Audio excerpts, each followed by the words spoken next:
we're here with Anthony Sagan, who is, do we call you part of the ownership Yeah, group? it's part of the group. Yeah, my father is the co-owner and breeder of two Phils. Yeah, your father's one of the Phils. Father's one of the Phils. Well, you just tell us the story now. Tell us the story about two Phils. Okay, two Phils we started with a horse named Miatori back in 2016.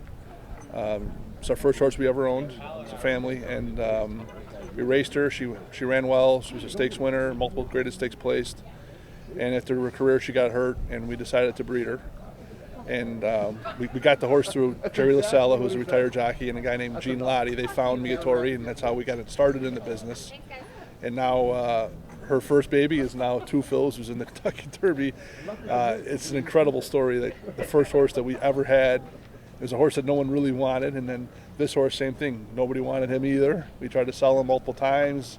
It was overlooked by all the experts in the game, and we heard every excuse about why he couldn't do this, why he couldn't do that, the breeding, and he's just been a superb horse, and he's a freak. The horse is really, really, really a superb horse. What would you have sold him for? Somebody had made what's an offer? So the first sale, we were in Keeneland Book 1, and we put a reserve of $150,000 on him, and he didn't meet the reserve, so we took him. We took him back, and we went to OBS, and in May he was with the Gladwells down on their farm, and Jimmy did a great job. Him, his daughter Nellie, son Jimbo, they did a great job with this colt. And he got no attention over there either. He didn't work really well that day. He worked a 10 and 2, and they were trying to give like $75,000 for him. And Jimmy kind of pulled me aside and said, "Hey, this horse is better than he's showing.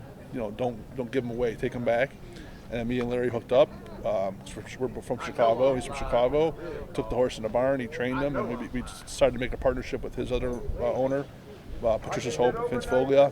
Great guy. We've had a partnership now on this horse, and here we are. I mean, we're here at the biggest stage in racing. It's an incredible Cinderella story that we're in this race with this horse. Now, I know you were thinking about the Kentucky Derby even before the Jeff Ruby, because I read that's when yes, you came to talk about that.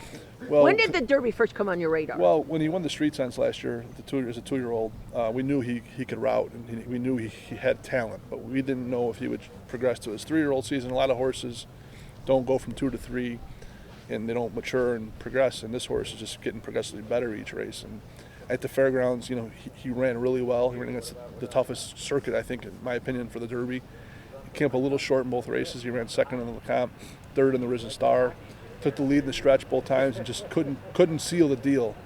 So me and Larry had talked after the race, and Larry called a hell of an audible, bringing this horse to the Jeff Ruby, putting him on the poly. It was a very gutsy move to pull a horse off the dirt who's run really well on it and go to a surface he's never been on.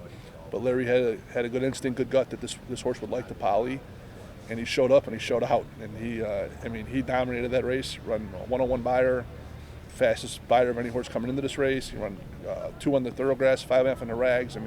His numbers are up there with Justify and Animal Kingdom coming into the Derby. So he proved now that he's a contender. And because before people didn't give him the credit.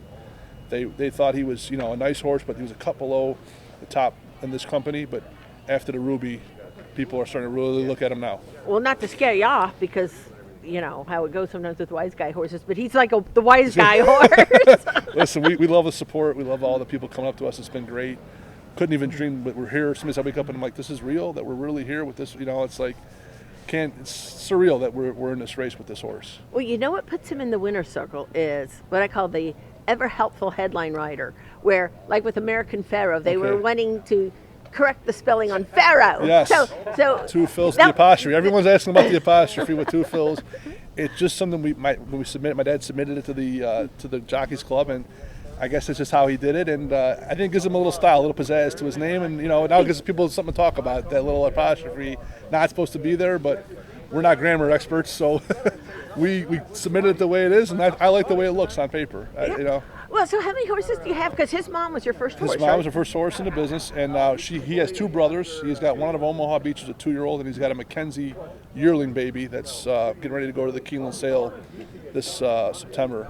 So, and then we're trying to get her. We're going to be in full this year to not this time. So, we're a one horse operation, and it's a crazy story. Like I said, people have been breeding for 50 years and thousands of horses, and there's people spending millions and millions, and here we are with one horse, and it just shows you that anything's possible in this game, and anybody can get there. Okay, so rewind last year. You're in Chicago watching the Derby? Yeah, I'm sure. guessing. And what did you Rich, think? oh, when Rich Strike won it, I still don't know how he won that race. I still can't believe he won the race. I watched the replays 40 times. I still don't know how he won that race, but it was his day, and it was his day to win, and he got it done. So, what? I mean, this horse hadn't even run at that point. No, he was still in his training. He was still. So, what are you thinking, though? Are you thinking, oh, Yes. was he named? Was he named yet at this point? I don't know if he was named at the time of the Derby. We named him right around in the time of last spring was when he gave him his name, and this is the appropriate name for the horse. And to my father and Jerry LaSalla's dad is named Phil LaSalla, and they're both in their 80s. They're going to be here for the race. They're both characters. They don't know much about horse racing, but they're great guys. You got to do an interview with them because it's going to be a hell of a story to see these two 80-year-old guys here with the horse that aren't really horse racing people. Where did you think, like, man, that was like only, I want to say, the second graded stakes Eric Reed had ever won, and it was the first for the jockey. Correct, and we're in this kind of in the same boat with, none of us, our connections have ever been to the Derby before.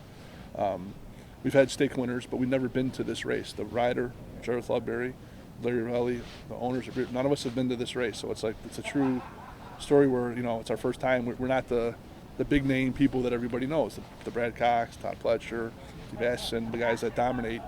We're here and we're able to compete with these guys and on the same level. We have a horse that really belongs in this race. He's a real contender. Well, last year Eric Reed, of course, he had to get literally the last second scratch to get in. He scratched in the but race. He was already a winner in his mind. He said the walkover was the big thing. Yes. The walkover with his dad. We can't wait to do that. Are you going to thinking like that we're already a winner? Are you thinking, no, we're going in here? We're trying, we don't have any expectations, but we're hoping for the best. Like I said, we know what we're up against, the 20 best 3-year-olds in the world. To do what he's done already is well of an accomplishment. He wasn't supposed to do what he's done. So just to be here is an accomplishment. But now we're here, why not try and win it? Yeah. He definitely has a talent to win this race. So, final question. How do you support your horse habit? I play poker. I'm a poker player, so that's kind of how, I've always been in the gambling industry, and my father was in the advertising business. We're never really, big into horse racing is a hobby for us. It's a family hobby. We did it for fun. We never dreamed that this was possible. We wanted to go to the track, have some fun, watch the horse run. It was a day at the races for us, a hobby for the, my sister Dina, she's so excited. My sister Sherry's bringing her nieces, and all my nieces and nephews are coming. My cousins are coming. We have a big, entourage for this race, and everyone's really excited for the horse. And it's just a lot of backstory behind it. But yeah, this was never meant. We were never in the business to say, oh, we're going to go to the Derby, or we're going to get in. We just did it for fun and as a hobby for us. Yeah, and you're a gambler by yes, you're gambling by nature. profession. Yeah, we're gambling by nature. So so I've been going to the track since I was a kid. My parents took me to the Palm Beach Kennel Club when I was like 11 years old, and I remember going to the Greyhounds, and I loved it.